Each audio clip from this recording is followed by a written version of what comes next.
Welcome to your weekly cybersecurity news digest. All cybersecurity news about last week in less than 5 minutes. Let's start. SolarWinds credential leak. SolarWinds issued a hotfix for its web help desk software after discovering that a previous patch had inadvertently included hard-coded credentials. This critical issue required an immediate fix to prevent potential exploitation. Halliburton cyber incident. U.S. oil giant Halliburton confirmed a cyber attack that affected its computer systems, particularly those in its Houston offices. Details about the impact and the nature of the attack remain scarce. China-linked hackers exploit Cisco. Zero-day.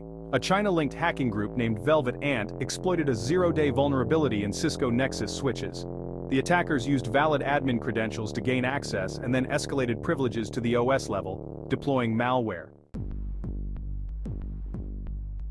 Log 4. Shell vulnerability exploits persist. Despite being 2 years old, the Log 4 shell vulnerability continues to be exploited by attackers to deploy cryptocurrency miners and backdoor scripts. Atlassian patches. Multiple high-severity vulnerabilities. Atlassian released updates to address 9 high-severity vulnerabilities in its products, including Bamboo, Confluence, Crowd, and Jira. These vulnerabilities could lead to unauthorized access and exploitation if left unpatched. Canon Design ransomware attack. Canon Design, a prominent architecture and engineering firm, confirmed a data breach linked to the Avos Locker ransomware group. The breach, which occurred in early 2023 but was only disclosed recently, led to the exposure of data from over 13,000 employees. The stolen data has since been published online multiple times.